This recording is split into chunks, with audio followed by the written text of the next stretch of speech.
quienes estamos atrás de este tema de la violencia, pero una de las críticas que se nos ha hecho es que más bien es la denuncia, pero construimos poca teoría, pocos conceptos, y nuestra metodología todavía deja mucho que desear, y a la hora de poder demostrar estas cuestiones, particularmente cuando estamos en el activismo y la producción de conocimiento, se hace difícil. Entonces creo que el camino que nos muestra es bastante provocador, por un lado. Por otro, hay dos preguntas que quisiera hacerle con respecto a su experiencia y escuchar su opinión.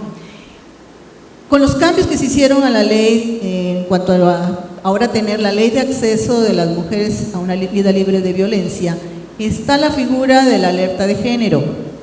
Entonces, varios estados hemos estado atrás de esto, algunos municipios, etcétera, algunas se les ha concedido, otras no.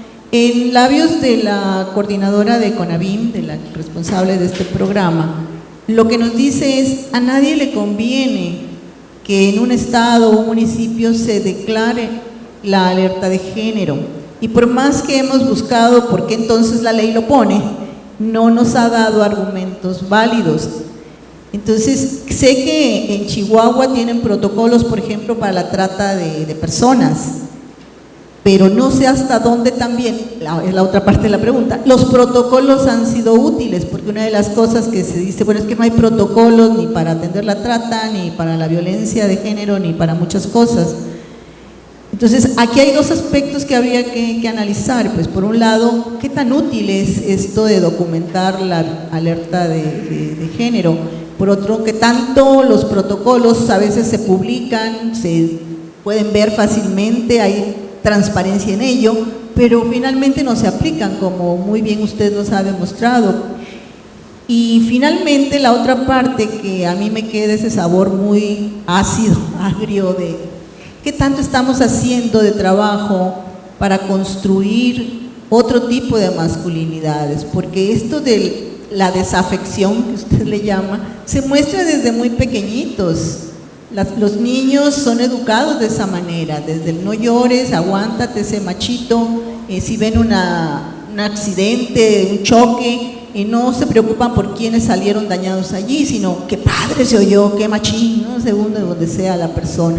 Entonces me gustaría mucho escuchar su opinión al respecto. Gracias de nuevo. Gracias, Rosario. Elsa, por favor. En esa misma línea, si nos pudieras hablar sobre los mecanismos de resistencia que han desarrollado otros hombres.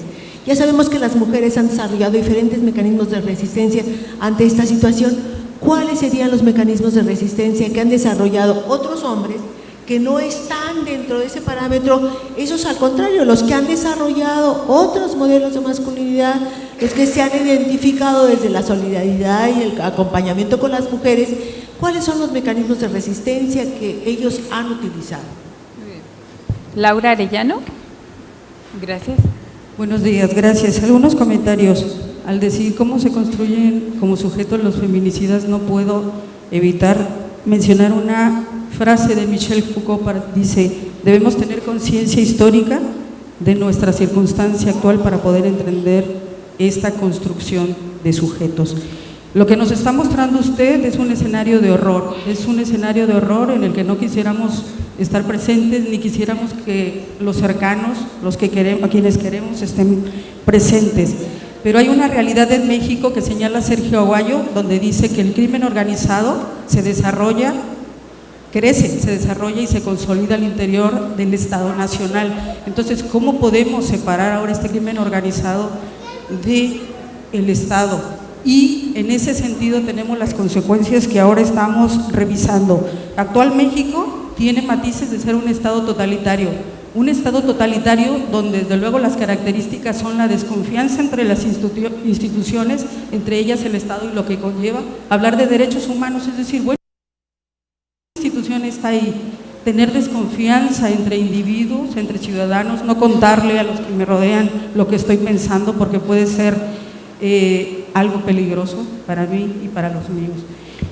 Gracias. El Estado totalitario, todavía no termino, en el caso de Ciudad Juárez, pues están ahí todo lo que usted nos está mostrando, un Estado en conjunción con los empresarios, en colusión, donde estos crímenes ocurren, nadie pasa nada, las acciones policíacas, las autoridades policíacas no están presentes, pero algo muy grave que tiene que ver con esta característica de Estado totalitario es la colusión de la sociedad. O sea, otros individuos, ¿cómo estamos dando una explicación, una justificación a lo que está ocurriendo? Bueno, es que son jovencitas pobres, son jovencitas que trabajan en la maquiladora y son mujeres que se visten con tales características. Y me hace recordar el libro de Hannah Arendt de La banalidad del mal, cuando señala el caso de Adolf Eichmann, este judío, este burócrata eficiente que se encargaba de mandar a los judíos desde luego a los campos de concentración, y cuando se le acusa de crímenes contra la humanidad, él señala: yo solo hacía mi trabajo y lo hice mejor que muchos. Entonces, en este sentido, quizá pudiéramos hacer una analogía con los feminicidas y decir: ellos están haciendo su trabajo, por eso no muestran remordimientos, están haciendo su trabajo lo mejor que pueden, pero en este caso con mujeres indefensas como lo fueron los judíos en su caso. Es una eficiencia institucional en el primer caso y es una eficiencia del crimen organizado en el segundo. Gracias y felicidades por eso. Gracias. Una pregunta más, porque tenemos solo 10 minutos. Sí, por favor. Pues más que pregunta es el hacer mi propia reflexión entre la diferencia que escucho ahorita de la previa, que éramos las madres que criábamos hijos machos, y que ahora nos estamos dando, me di cuenta, de que de esta sistematización de la provocación de la violencia como pertenencia grupal a grupos de poder, y lo que están mencionando de recibir la orden y ser tajantes como militares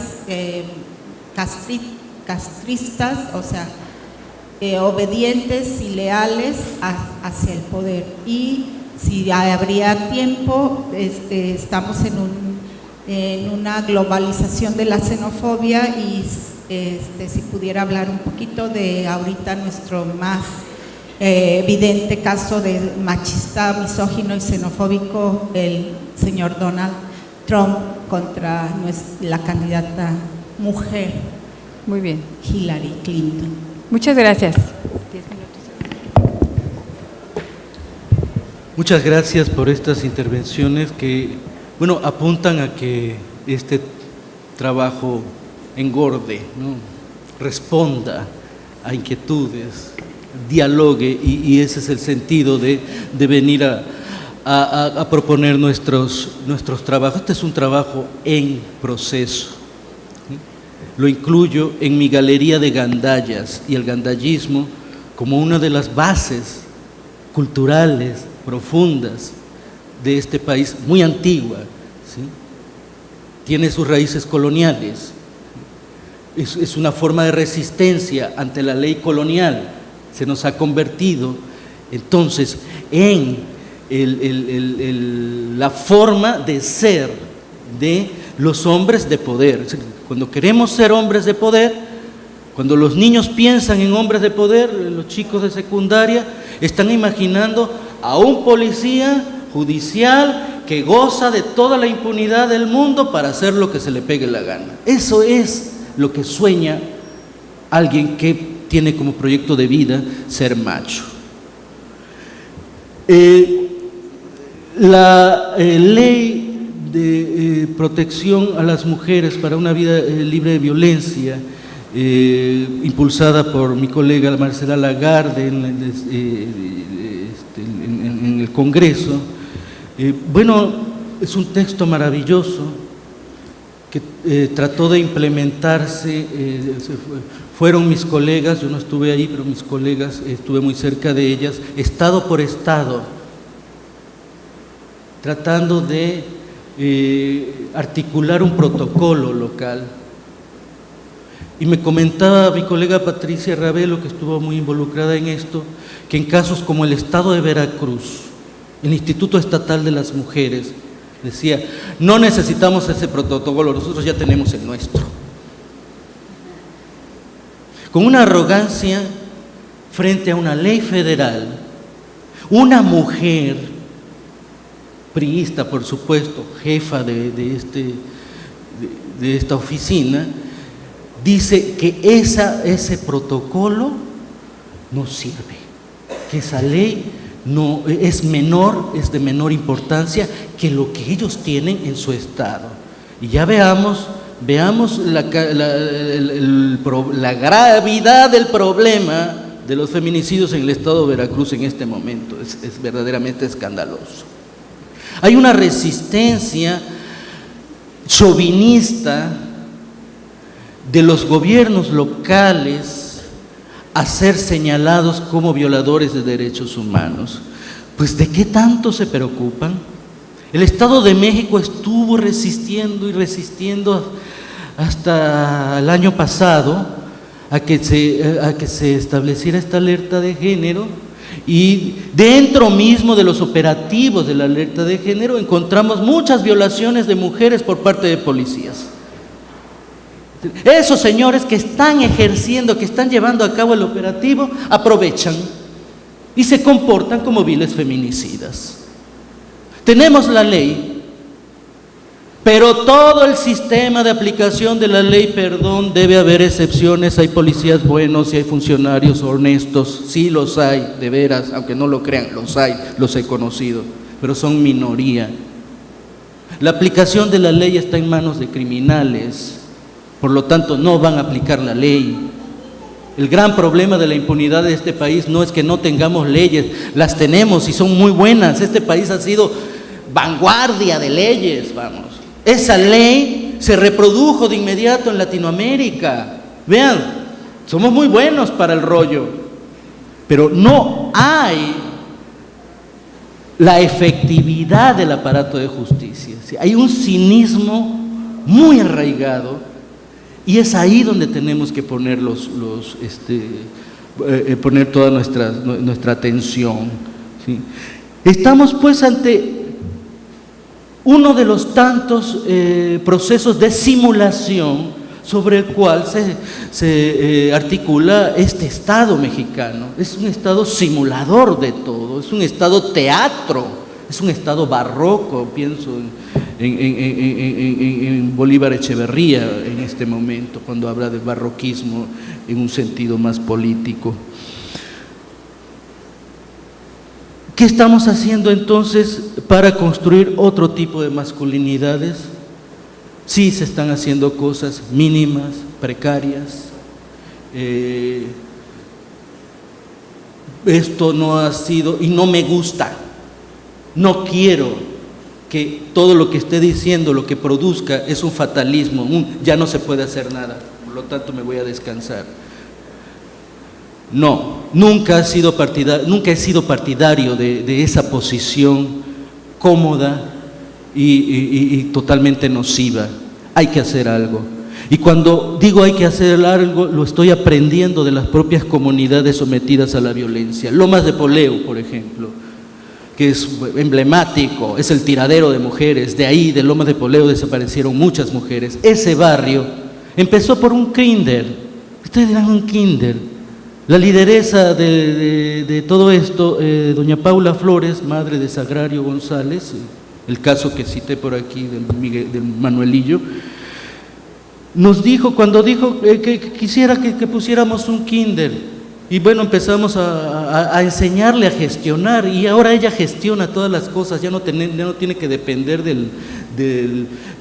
digamos, el paternalismo de los académicos, porque un kinder tiene que ser la semilla, decía ella, un kinder con perspectiva de género, donde los niños desde chiquititos aprendan a respetar a las niñas. Su visión era nítida, clarísima, y se estableció el kinder y después una ludoteca, y cuando los adolescentes vieron la ludoteca que estaba orientada hacia los niños de primaria para que fueran a hacer sus tareas y empezaran a socializar con las personas que iban a facilitarles ya en términos de perspectiva de género, los chicos adolescentes que ya son sicarios, ya son polleros, ya son narcomenudistas, se acercaron a nosotros y dijeron, bueno, ¿y nosotros qué? Nosotros queremos hacer cosas. Y ese nosotros queremos hacer cosas me parecía un llamado, un reclamo. ¡Hey! Atiéndannos, reconózcannos, hablen con nosotros. ¿Y qué quieren hacer? Camisetas, imprimir camisetas, adelante. Y trajimos de la universidad a los muchachos de la escuela de arte a que les enseñaran a hacer serigrafía. Y sus camisetas tenían contenido político. Basta de violencia, legalización de la marihuana, etcétera. Es decir, sus posiciones estaban ahí y empezaron a hacer un negocito. Estos muchachos necesitan algo que hacer. Queremos construir masculinidades, vayámonos a llenar los zapatos de polvo y trabajemos ahí. Mamachola en Hermosillo ha desviado de la adicción y del pandillerismo a cientos de muchachos que ahora la siguen como una lideresa, que les ha enseñado a rapear y a través del rap se ponen a criticar los problemas que tienen sus comunidades.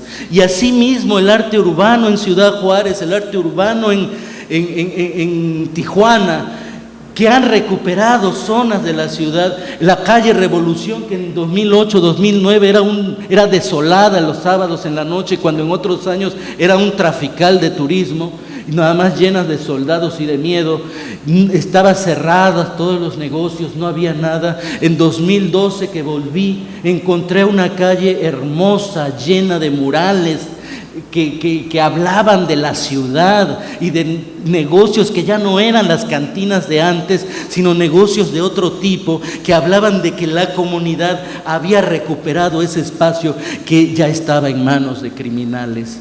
Y así les puedo hablar de cientos y cientos de proyectos en Tuxtla Gutiérrez, en Oaxaca, etcétera, donde los propios chicos, y de aquí aprovecho para responder a esto de las nuevas masculinidades, ¿no?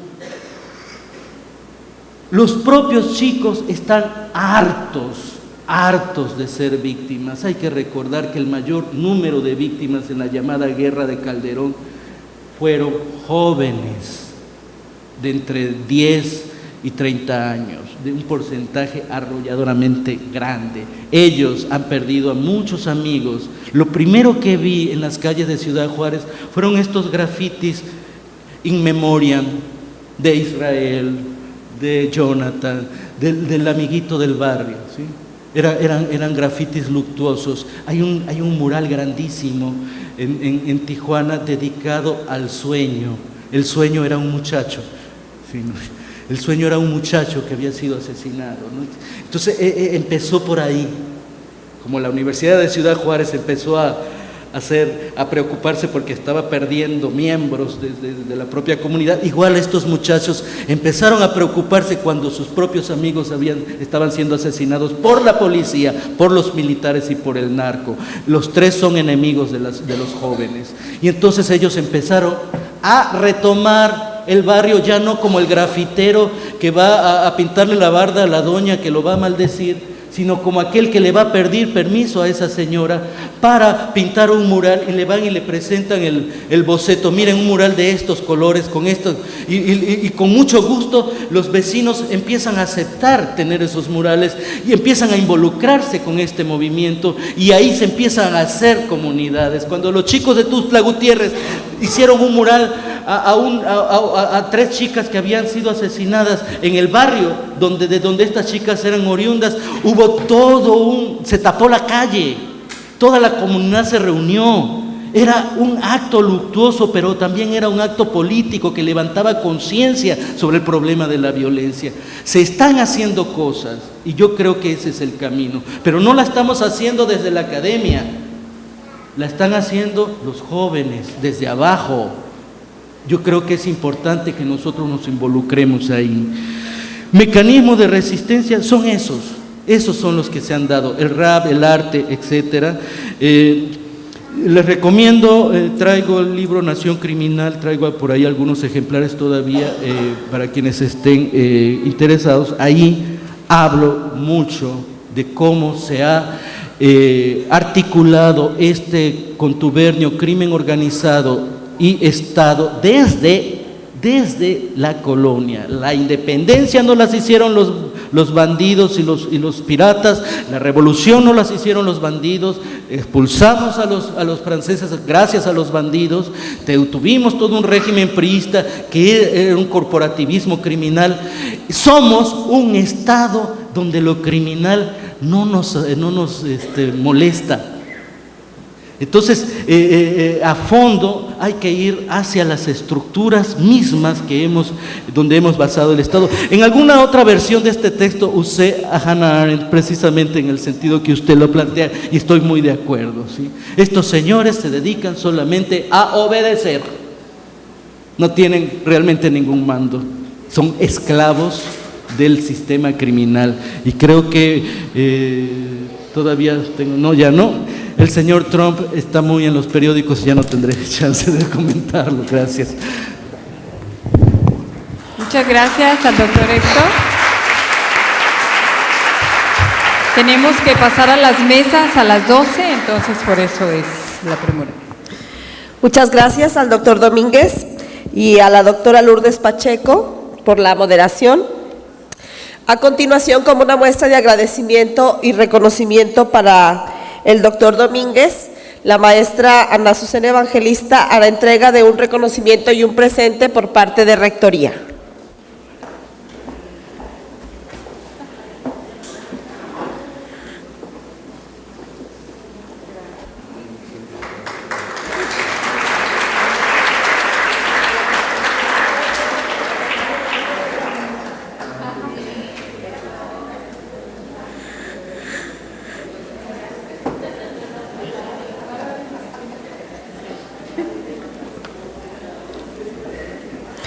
Muchas gracias. Bueno, la segunda parte de los trabajos de esta mañana